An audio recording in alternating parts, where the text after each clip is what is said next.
유한소수하고 무한소수에 대한 내용 얘기하겠습니다. 지금까지 공부했었던 수의 범주가 어떤 것들이 있었죠? 자연수, 옳지, 또 정수, 그러면서 분수, 그래요, 기하분수. 여러분들이 배웠었던 수들은 그렇게 다양한 수들이 있습니다. 이제 기준을 정해서 좀 분류해 볼 거예요. 그 중에서 소수라고 하는 것을 분류하게 되었을 때 소수라고 하는 것은 과연 어디로부터 등장한 수인가라는 걸 살펴봤더니 유리수라고 하는 큰 범주에서부터 출발을 했었군요.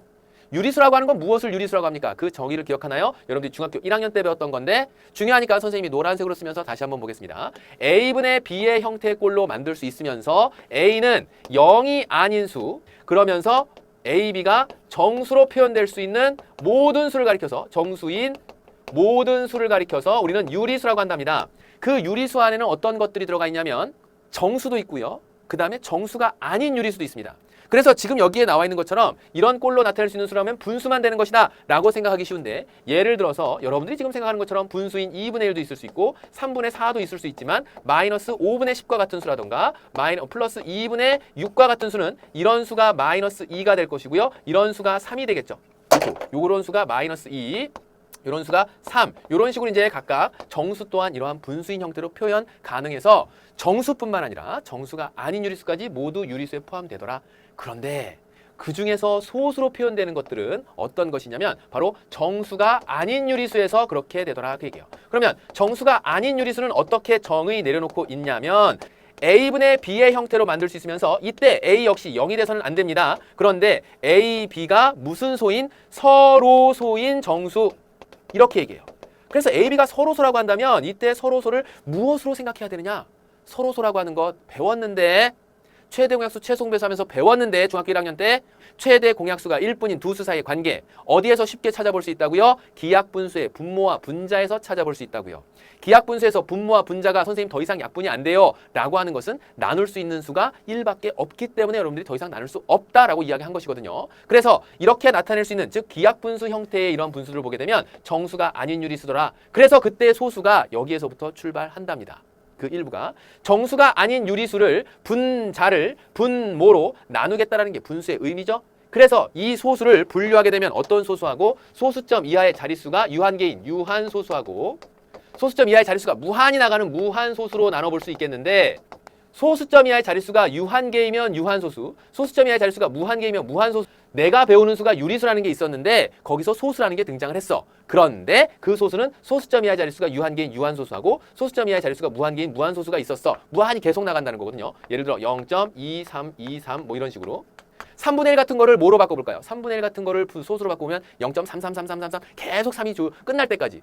아니 끝날 때가 없겠죠. 계속 3이 계속 나온답니다. 그래서 그렇게 나오는 무한소수가 있구나 해서 유한소수와 무한소수는 뭘 구분으로 나타낸다? 소수점 이하의 자릿수가 끝이 없이 계속 나오면 무한소수, 소수점 이하의 자릿수가 정해져 있는 개수로 나온다면 100개가 나오건 1000개가 나오건 끝맺음이 있다면 그것은 유한소수가 되겠구나 라고 일단 유한소수하고 무한소수를 구분할 수 있어요. 자, 그런 것 중에서 이제 두 번째, 이제 첫 번째 소수에 대한 분류를 했고요. 두 번째 내용은 뭐로 가냐면 그러한 유한소수를 어떻게 하면 쉽게 알 수 있겠는가? 유한소수로 나타내어지는 분수. 자, 이 유한소수로 나타내지는 분수는 도대체 어떻게 결정을 할까? 초등학교 5학년 과정에서 기억을 더듬어 가다 보면 여러분들이 이런 거 배웠습니다. 8분의 1과 같은 거요. 8분의 1과 같은 거 상당히 복잡한 수가 되죠. 그런데 이러한 8분의 1과 같은 수, 분모 분자에 0이 아닌 같은 수를 곱해서 같은 크기의 분수를 만들 수 있습니다. 그러면서 여기에 125를 싹 곱했던 기억 납니까? 그러면 분모에 125 곱했으니까 분자에도 125 곱하죠. 그러면서 얘는 얼마가 되냐면 1000분의 125가 됩니다. 1000분의 125를 만들어 놓고 보면 여러분들은 이것을 소수로 바꿀 수 있어요. 0.125라고 바꾸죠. 자, 바로 여기에요.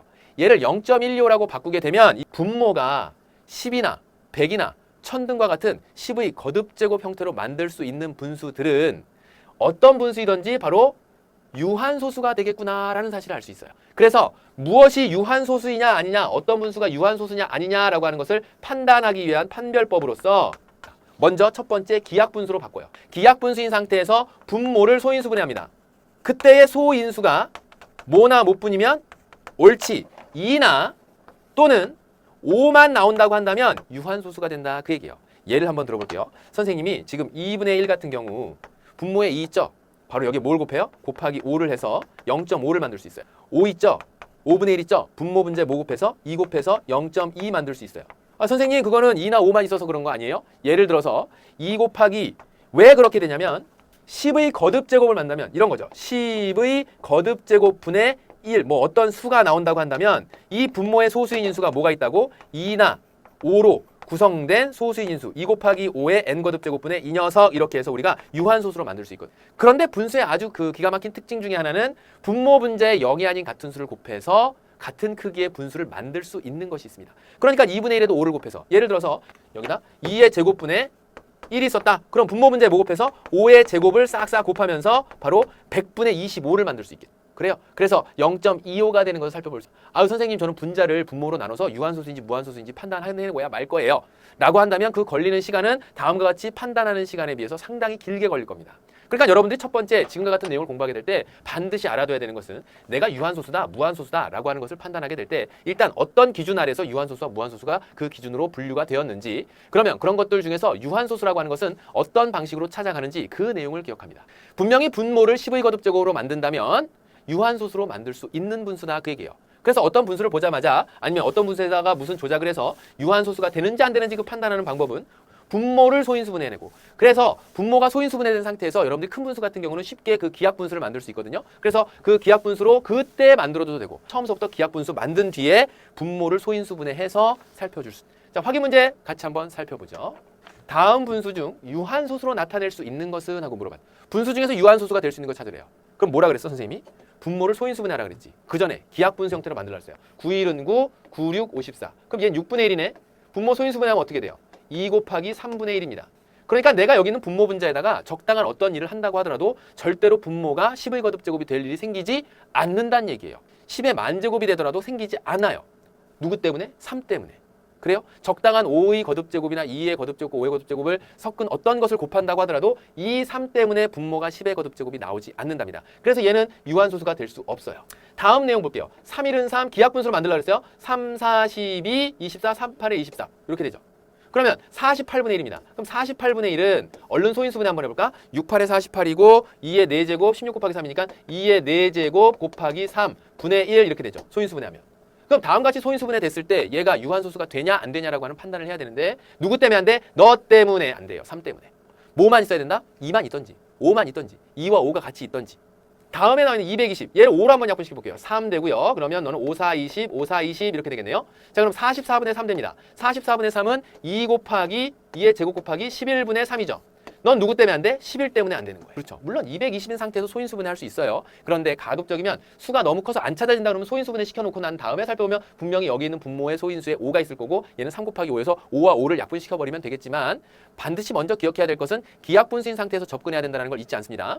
자, 그다음에 4번 보기 보세요. 얘 같은 경우 일단은 분모를 소인수분해 시켰어요. 그런데 얘가 기하분수인지 아닌지 그럼 얘도 3 때문에 안 되겠네요. 그렇지만 3과 18이 약분되면서 1, 6 그 다음에 2와 약분되면서 2는 2, 2, 3은 6. 더 이상 약분될 게 있나 살펴봤더니 없네요. 그런데 분모에 뭐가 남았어? 2 하나 남았고 그 다음에 5의 제곱 남았어요. 분모 분자 이제 뭐 곱하면 될까? 그렇지! 2를 곱하면 되는 거예요. 2를 곱했더니 어떤 일이 벌어지냐면 분모는 100이 될 것이고 6이 되겠죠. 그래서 얘는 0.06이 나옵니다. 2를 다시 곱하는 이유는 왜 그래? 10의 거듭제곱으로 분모를 만들어주기 위해서. 그래서 2나 5 뿐인 소인수가 분모에 나와 있느냐? 그렇다. 4번 보기를. 5번 보기 보세요. 지금 55하고 5하고 11 이렇게 싹 약분시켜놓고 이 3 때문에 얘는 안 되죠. 다시 한번 기하분수인 상태에서 기억합니다.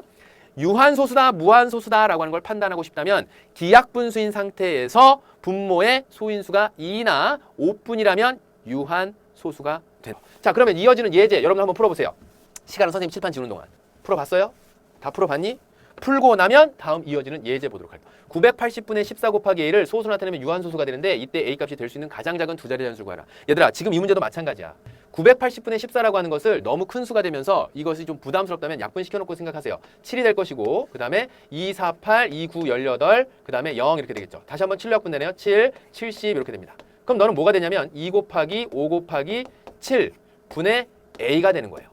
14, 1, 1, 1 이렇게 되는 거죠. 그러면 지금 이 상황에서 2 곱하기 5 곱하기 7이라고 하는 그거 분의 1로 약분시켜 놓은 상태의 이 수를 어떤 수인가를 곱해서 a를 곱해서 뭐로 만들자? 유한소수가 되게 하자. 그런데 a 값이 될 수 있는 수 중 가장 작은 밑줄 쳐 두 자리 자연수 띵 가장 작은 두 자리 자연수예요. 요런 데서 이제 성급하게 문제 푸는 제자들이 실수를 종종 하기도 하는데 나와 있는 내용 보면 A가 얼마가 돼야 될까? A는 7서부터가 나옵니다. 너를 제거시킬 수 있는 즉 A의 역할은 7의 배수가 되어주면 되겠고 7을 제거시킬 목적으로 그런데 가장 작은 두 자리 자연수니까 7의 배수 중 가장 작은 두 자리 자연수 A는 얼마? A는 바로 14가 되겠더라. 그래서 여기 있는 거 14로 딱 찾아주면 됐나요? 이게 예제 1번이었습니다.